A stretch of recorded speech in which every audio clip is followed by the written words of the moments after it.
I'm sure you've seen those YouTube clips that's like Enzo Amore shoots hard on Simon Gotch or something like that.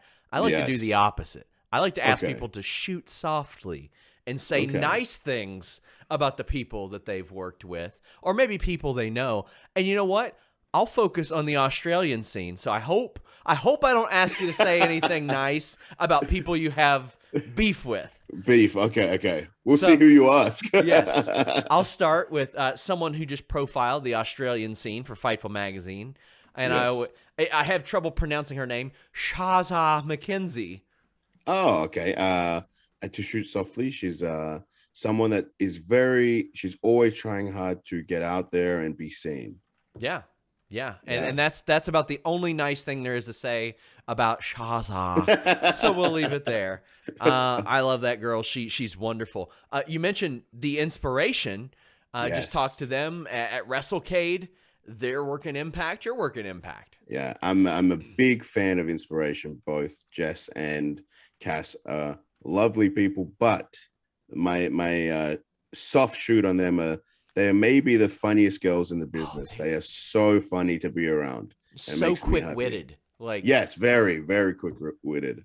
Like there's so many things they say that you watch it back a couple times and it gets even funnier because they're right there. Like I loved, obviously, because I'm in the wrestling media game, did you go to journalism for that? Cracked me Yes. up because Perfect line. and like Kathy Kelly couldn't hold it together. No. Cassie couldn't hold it together. And I love that WWE saw that and they're like, that's what we're running. We're keeping Yeah. that. We're putting Yeah. that on there. Another one, Rhea Ripley has found incredible success. Yeah, my soft shoot on Rhea Ripley is she was a big fan of mine growing up. She used to come to the local shows and watch me and Duke Hudson. And then years later, when she was getting into the wrestling business, I remember saying, "Oh, she's gonna be a millionaire. She's gonna do great things." Like you could just see it from when she was a young age, and she is still only 25 years old. Yeah. We've got the former Brendan Vink, who you just mentioned, Duke Hudson. My soft shoot on Duke Hudson is that he's the guy that I came up in the business with. We started at the same time, same dojo in little old Adelaide. I started 2007, he started 2008, so I've known him for a very long time.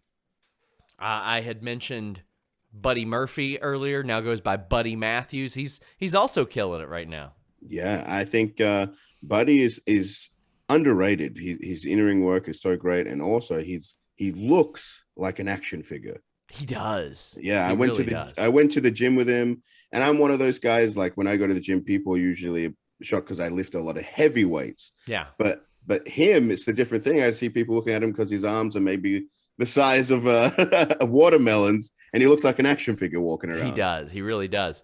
Now, one of the only Australian wrestlers that so many Americans knew for a long time, Nathan Jones. Have you ever met him? No, I had never met Nathan Jones, but I would actually love to meet Nathan Jones because I was a fan of when he was in WWE, his short little run, but I was also a fan when he got into movies. You know, Yeah. he's in Mad Max, and I love those movies, and he's in some kung fu movies that I like as well. So hopefully one day. I think he was in the new Mortal Kombat movie, maybe. I think he did like an appearance in that. I remember he did one, like, I think a little bit in The Condemned. Like, Yep. There are a lot of wrestlers like that transition and they do better in movies than people expect. Like Kurgan from the Attitude Era, killing it. Killing it in movies. He is. Yeah, I mean, it pays off that those two are like really gigantic freaks. they are. Really, They are.